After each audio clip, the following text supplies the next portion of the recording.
ஒவ்வொரு ஜும்மாவிலும் இரண்டாவது ஹுத்பாவை நிறைவு செய்கிற போது ஒரு வசனம் தவறாமல் ஓதி முடிக்கப்படுகிறது. இன்னல்லாஹ யஅமுரு பில் அத்லி வல் இஹ்சானி வ ஈதாஇ தில் குர்பா என்ற ஒரு வசனம் ஓதி நிறைவு செய்யப்படுகிறது. ஹஜ்ரத் உமர் இப்னு அப்துல் அசீஸ் ரஹ்மத்துல்லாஹி அலைஹி அவர்கள்தான் அவர்களுடைய ஆட்சி காலத்திலே தம்முடைய அதிகாரிகள் அனைவருக்கும் உத்தரவிட்டார்கள், தவறாமல் ஒவ்வொரு ஜும்மாவிலும் இந்த ஆயத்து ஓதப்பட வேண்டும் என்று உத்தரவிட்டான்.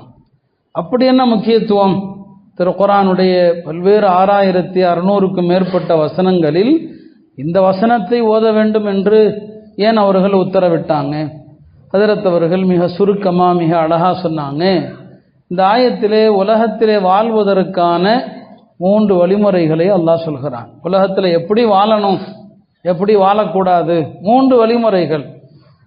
அதில் 2 வழிமுறைகள் தேர்ந்தெடுக்கப்பட வேண்டியது, ஒரு வழிமுறை தவிர்க்கப்பட வேண்டியது.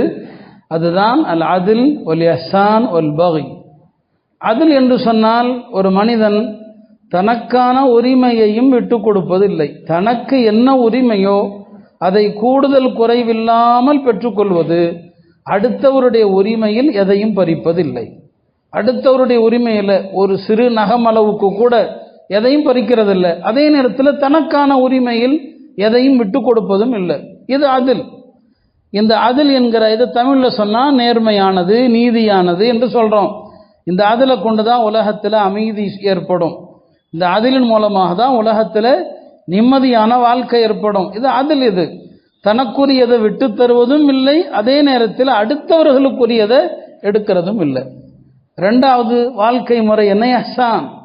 இஹ்சான் அப்படின்னு சொன்னால் தனக்குரியதில் கொஞ்சம் குறைஞ்சாலும் பரவாயில்லை, தனக்கு வர வேண்டியதில் கொஞ்சம் குறைஞ்சாலும் பரவாயில்லை, அடுத்தவர்களுடைய உரிமையை கொஞ்சம் கூடுதலாகவே கொடுக்கறது, அவருக்கு சேர வேண்டியதை கொஞ்சம் கூடவே கொடுக்கறது, அதனால தனக்கு குறைஞ்சாலும் பரவாயில்லை.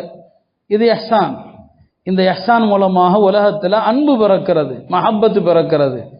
3வது வாழ்க்கை முறை அதுதான் தவிர்க்கப்பட வேண்டியது அல் பகி.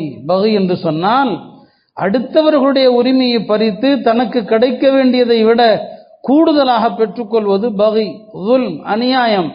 இந்த அநியாயத்தினால தான், இந்த பகிங்கிறதுனால தான் உலகத்தில் பிரச்சனைகள், உலகத்தில் சண்டைகள், சச்சரவுகள் எல்லாவற்றுக்கும் காரணம் என்ன? பெரும்பாலான மக்கள் இந்த பகிங்கிற 3வது வகையை தேர்வு செஞ்சுதான். அதனால தான் இவ்வளவு தூரம் உலகத்தில் பிரச்சனையா இருக்குது.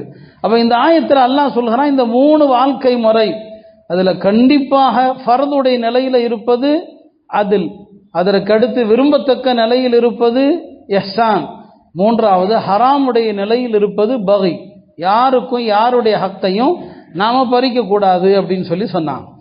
அப்ப இந்த 3 விஷயங்கள் தான். அடுத்தவருடைய ஹக்கை எந்த நிலையிலும் நாம பறிக்க கூடாது.